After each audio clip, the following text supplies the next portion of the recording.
Chers frères et sœurs, et vous tous qui regarderez cette vidéo, je vous souhaite une très bonne année 2025. Alors mes vœux s'inspirent de la grâce de Noël que nous avons fêtée il y a une dizaine de jours. Donc c'est une lumière très particulière, qui ne sont pas les illuminations dans les rues, ni dans nos maisons, ni les guirlandes, mais la lumière qui vient de la crèche, la lumière du Fils de Dieu qui s'est fait homme, qui s'est fait nouveau-né, petit enfant, et qui éclaire l'humanité, qui est pour nous notre balise en quelque sorte, notre repère, notre mesure, mais aussi notre chemin pour l'année qui vient. Alors il se trouve que cette année 2025 est une année jubilaire, comme tous les 25 ans, sans compter les jubilés extraordinaires que peut décider un pape. Et donc cette année 2025 fera de nous des pèlerins, et donc nous cheminons à la suite du Christ sur ce chemin de l'espérance, sachant que le but du chemin est Dieu lui-même et le Christ dans sa gloire, le royaume de Dieu, donc un monde nouveau, un monde meilleur, un monde réconcilié.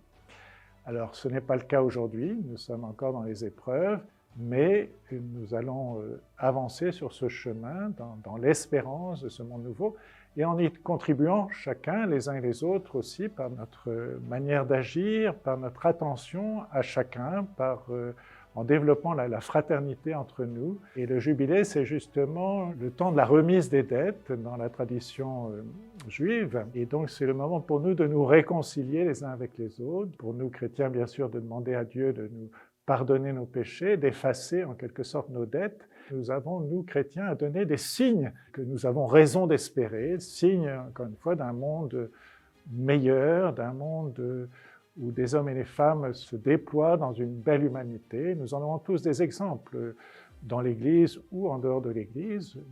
Nous rencontrons parfois de très belles personnes généreuses qui ont choisi vraiment la droiture, qui ont choisi d'aimer leurs prochains, qui ont choisi de se donner. Et donc, c'est dans ce chemin que je vous invite à avancer au cours de cette année. Et alors, nous allons ouvrir l'année jubilaire ce dimanche 5 janvier par une procession qui partira de l'église Saint-Jérôme, dans le centre de Toulouse, jusqu'à la cathédrale. Au cours de cette célébration, ce sera dimanche la fête de l'Épiphanie, l'adoration des rois mages à la crèche. J'aurai la joie d'ordonner 3 diacres. Donc ce sera une grande fête pour le diocèse et un début d'année justement très porteur d'espérance aussi à travers ces 3 hommes qui s'engagent dans une attitude de serviteur. Puis je vous rappelle aussi notre rassemblement diocésain qui sera une étape importante presque au milieu de cette année, le 8 juin, le jour de la Pentecôte, où je vous invite tous au mythe pour célébrer ensemble la fête de la Pentecôte, pour invoquer l'Esprit Saint sur notre Église diocésaine et aussi pour accompagner tous les confirmants de l'année 2025 qui seront confirmés à cette occasion. C'est un pari, un beau rassemblement, mais je sais que ça porte beaucoup de fruits et de joie dans l'Église diocésaine, pour les confirmants et leurs familles. Et donc, je n'ai aucun doute sur la réussite de cette journée. Nous allons vivre ensemble, demander à l'Esprit Saint de renforcer notre foi, de nous unir pour justement, là aussi, témoigner de quelque chose du monde à venir, du monde nouveau.